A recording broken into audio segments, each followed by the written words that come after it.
नमस्कार मित्रांनो. आज मी तुम्हाला सांगणार असलेली घटना इतकी विचित्र आहे की सुरुवातीला तुमचा यावर विश्वास बसणार नाही. एका तरुणाने प्रेमासाठी स्वतःच्या घरच्यांचा विरोध पत्करला, आपल्या आवडत्या मुलीशी लग्न केलं आणि दोघांनी आयुष्यभर एकत्र राहण्याची स्वप्न पाहिली. सुरुवातीला त्यांचा संसार अगदी आनंदात सुरू होता. छोटंसं घर, मोठी स्वप्न आणि एकमेकांवर असलेला विश्वास या जोरावर ते प्रत्येक संकटांचा सामना करत होते. पण काळ जसजसा पुढे सरकत गेला तसतसं त्यांचं आयुष्य एक अशी चुकीची सवय आली, जिने हळूहळू त्यांचं आनंदी संसाराची पायाभरणीच हादरून टाकली. एका व्यसनाने एका माणसाची विचार करण्याची क्षमता हिरावून घेतली. चुकीच्या लोकांवर ठेवलेल्या विश्वासाने परिस्थिती दिवसेंदिवस अधिकच बिघडत गेली आणि एका मागोमाग एक असे निर्णय घेतले गेले की ज्यानंतर परत फिरण्याचा कोणताही मार्ग उरला नाही. शेवटी जे घडलं त्याचा परिणाम फक्त त्या दोघांवरच पडला नाही, तर त्या संपूर्ण कुटुंबाला त्याची मोठी किंमत मोजावी लागली. ही कथा काल्पनिक स्वरूपात सादर करण्यात आली असून तिचा उद्देश केवळ मनोरंजन, सामाजिक जागरूकता आणि चुकीच्या व्यसनांपासून सावध राहणे हा आहे.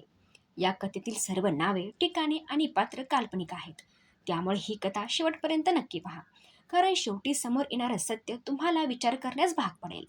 आजच्या आपल्या कथेची सुरुवात होते महाराष्ट्रातील एका काल्पनिक गावातून. त्या गावात समीर नावाचा एक तरुण आपल्या आईवडिलांसोबत अतिशय साधं पण समाधानाचं आयुष्य जगत होता. घरची परिस्थिती फारशी चांगली नव्हती, तरीही कष्ट करण्याची तयारी आणि प्रामाणिकपणा हीच त्यांची खरी संपत्ती होती. रोज तो कामावर जायचा, दिवसभर मेहनत करायचा आणि संध्याकाळी घरी परतल्यावर आई वडिलांसोबत वेळ घालवायचा. त्याचं आयुष्य साधं होतं, पण त्यात समाधान होतं. मात्र त्याला अजून माहिती नव्हतं की नियतीने त्याच्यासाठी असा एक प्रवास लिहून ठेवला होता, जो पुढे जाऊन त्याचं आणि त्याच्यावर प्रेम करणाऱ्या प्रत्येक व्यक्तीचं आयुष्य कायमचं बदलून टाकणार होता. समीरचं आयुष्य त्या काळात अगदी सुरळीत सुरू होतं.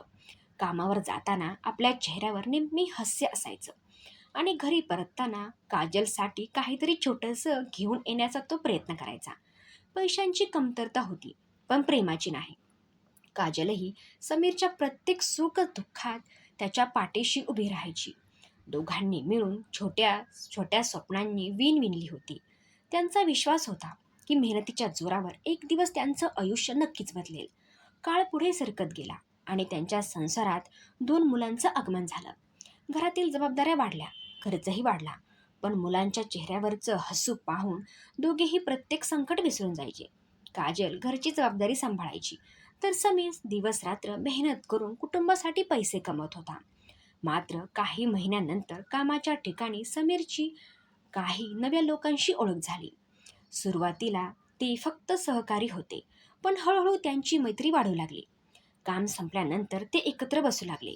गप्पा, हशा आणि मौज मजा यामध्ये समीरही सहभागी होऊ लागला. एक दिवस त्यांनी समीरला दारू पिण्यास आग्रह केला. सुरुवातीला त्यांनी स्पष्ट नकार दिला, पण वारंवार केलेल्या आग्रहामुळे त्याने एकदाच म्हणून त्याचा आग्रह मान्य केला. याच एका चुकीच्या निर्णयाने त्याच्या आयुष्यात बदल सुरू झाले. अधूनमधून घेतली जाणारी दारू हळूहळू रोजची गरज भासत गेली.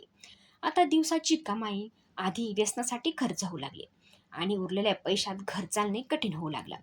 काजलला ही गोष्ट जाणवत होती. ती समीरला शांतपणे समजावून सांगायची, आपली मुलं अजून लहान आहेत, त्यांच्यासाठी आपल्याला खूप काही करायचं आहे, कृपया हे व्यसन सोड. समीर प्रत्येक वेळी होकार द्यायचा, पण दुसऱ्याच दिवशी पुन्हा त्याच मित्रांसोबत दिसायचा. आई वडीलही त्याला समजावत होते, आज दारूवर खर्च करतोयस, उद्या त्याचं मोठं नुकसान होईल, असं ते वारंवार सांगायचे. पण व्यसनाने समीरचा स्वभाव बदलून टाकला होता. तो आधीसारखा शांत राहिलाच नव्हता. काही महिन्यातच घरातील वातावरण तणावपूर्व झालं. रोजच्या वादांना कंटाळून समीरच्या आईवडिलांनी त्याला वेगळं राहण्यास सल्ला दिला. मनाविरुद्ध का होईना, समीरने गावच्या प्रत्येक टोकाला एक छोटंसं भाड्याचं घर घेतलं आणि पत्नी व मुलासह तिथे राहायला गेला. वेगळं राहायला गेल्यानंतर खर्च आणखीन वाढला.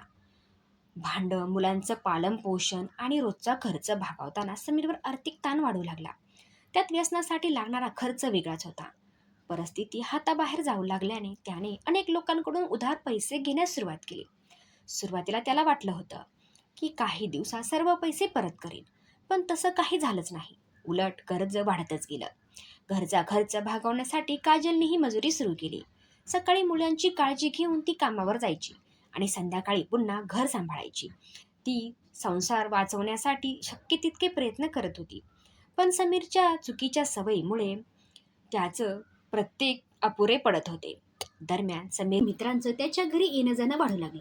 सुरुवातीला ते फक्त गप्पा मारायला येत असल्याचं वाटायचं, पण काजलला त्यांच्या वागण्यात काहीतरी विचित्र जाणवू लागलं. समीर त्याच्या प्रत्येक गोष्टीवर सहज विश्वास ठेवत होता आणि त्यांचा ते गैरफायदा घेत आहेत अशी शंका तिच्या मनात निर्माण झाली. तिने समीरला याबद्दल सावध करण्याचा पूर्ण प्रयत्न केला, पण त्याने तिचं बोलणं फारसं मनावर घेतलं नाही. काजलच्या मनात दिवसेंदिवस अस्वस्थता वाढत गेली. तिला जाणवत होतं की संकट आता अगदी दारात येऊन उभा आहे, पण पुढे नेमकं काय घडणार आहे याची कल्पना तिलाही नव्हती. दिवसामागून दिवस जात होते आणि समीरचं व्यसन दिवसेंदिवस वाढतच होतं. आता परिस्थिती अशी झाली होती की कामावर जाण्यापेक्षा जास्त मित्रांसोबत वेळ घालवणं त्याला अधिक महत्त्वाचं वाटू लागलं. मिळालेल्या पैशांचा मोठा भाग व्यसनात खर्च होत असल्यामुळे घरातील अडचणी वाढतच चालल्या होत्या. काजल दिवस रात्र मेहनत करत होती, पण तिच्या कष्टांनाही मर्यादा होत्या. 2 लहान मुलं, घराचा खर्च आणि वाढत असलेलं कर्ज यामुळे ती सतत चिंतेत असायची. एक दिवस समीरला त्याच्या ओळखीतील एक व्यक्ती भेटला. काही महिन्यांपूर्वी समीरने त्यांच्याकडून आर्थिक मदत घेतली होती. त्या व्यक्तीने शांतपणे त्याला पैसे परत करण्यासाठी विचारलं. समीरने हात जोडून आणखी थोडा वेळ मागितला. सध्या परिस्थिती चांगली नाही, थोडे दिवस थांबा, मी तुझे पैसे परत नक्की करेन, असे तो म्हणाला. समोरच्या व्यक्तीने काहीतरी उत्तर दिलं नाही, पण त्याच्या चेहऱ्यावरचं हसू समीरला अस्वस्थ करून गेलं. त्या दिवसानंतर समीरच्या काही तथाकथित मित्राचं लग्न, घरात येणं जाणं आणखी वाढलं. ते कधी संध्याकाळी तर कधी रात्री उशिरा घराजवळ येत. काजलला हे अजिबात आवडत नव्हतं. तिने अनेकदा समीरला सांगितलं, आपल्या घरात कोणालाही अशा वेळेस आणू नयेत. मुले लहान आहेत, आपल्याला शांतपणे जगायचं आहे. पण समीर तिचं बोलणं टाळायचा. ते माझे मित्र आहेत, माझ्या अडचणीच्या काळात ते माझ्यासोबत उभे आहेत, असे तो नेहमी म्हणायचा. हळूहळू काजलच्याही लक्षात आलं की त्या लोकांचा उद्देश फक्त मैत्रीचा नाही. त्यांच्या नजरा, त्यांचं वागणं आणि वारंवार घरात येण्याची कारणं तिला संशयास्पद वाटू लागली. तिने स्वतःला शक्य तितक्या त्या लोकांपासून दूर ठेवण्याला सुरुवात केली, पण त्यामुळे तिची चिंता कमी झाली नाही. दरम्यान समीरचं व्यसन इतकं वाढलं होतं की त्याच्याकडे स्वतःवर नियंत्रण उरलं नव्हतं. अनेकदा तो घरातील जबाबदाऱ्या विसरून जायचा. मुलांच्या गरजा, घरातील अडचणी आणि पत्नीचे कष्ट याच्याकडे त्याच्या अजिबात लक्ष उरलं नव्हतं. काजलला हे सगळं पाहून खूप वाईट वाटायचं. तिला अजूनही आशा होती की एक दिवस समीर पुन्हा पूर्वीसारखा होईल, पण नियतीने काही वेगळंच ठरवलं होतं. एक रात्री काही अशी घटना घडली ज्यामुळे काजलच्या मनातील शेवटची आशाही संपली. त्या रात्रीनंतर तिने समीरकडे पाहण्याचा दृष्टिकोन कायमचा बदलला. तिचा विश्वास तुटला, तिच्या मनात भीती निर्माण झाली आणि ती पूर्णपणे एकटी पडल्याची भावना तिला सतावू लागली. या क्षणापासून या कथेने एक धक्कादायक वळण घेतलं. पुढे घडणाऱ्या घटनांमुळे समीरचं आयुष्य, काजलचं भविष्य आणि त्यांच्या 2 निष्पाप मुलांचं जगणं कायमचं बदलून जाणार होतं. त्या रात्रीनंतर काजलच्या आयुष्यात सर्व काही बदललं. तिला आता स्पष्ट जाणवत होतं की समीरच्या चुकीच्या संगतीमुळे त्याच्या घरचं वातावरण पूर्णपणे बिघडलं आहे. घरात येणाऱ्या काही लोकांचं वागणं तिला अस्वस्थ करणारं होतं. ते कधीही घरी यायचे, उशिरापर्यंत बसायचे आणि समीरही त्यांना कोणताही विरोध करत नव्हता. व्यसनाच्या आहारी गेलेल्या समीरला आता योग्य अयोग्य याचं भान उरलं नव्हतं. काजलने अनेक वेळा समीरशी शांतपणे बोलण्याचाही प्रयत्न केला. आपण आधीसारखं साधं आयुष्य जगूयात, मुलांसाठी तरी स्वतःला बदल, असं ती वारंवार म्हणायची. पण प्रत्येक वेळी समीर काही दिवस बदलण्याचं आश्वासन द्यायचा आणि पुन्हा त्याच लोकांच्या सहवासात जाऊन बसायचा. हळूहळू काजलला समजलं की केवळ समजावून सांगणं आता काहीही बदलणार नाही. दिवसागणिक घरातील वातावरण अधिक तणावपूर्ण होत गेलं.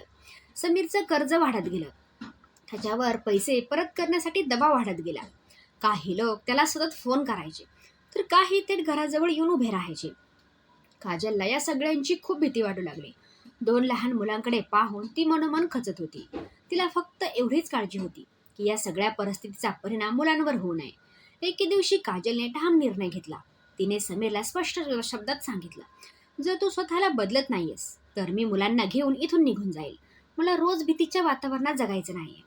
समीरने तिचं बोलणं ऐकलं, पण व्यसनामुळे त्याचं मन आणि विचार पूर्णपणे बदलले होते. त्याने तिच्या शब्दांना फारसं महत्त्व दिलं नाही. याच दरम्यान समीरची तब्येतही बिघडू लागली.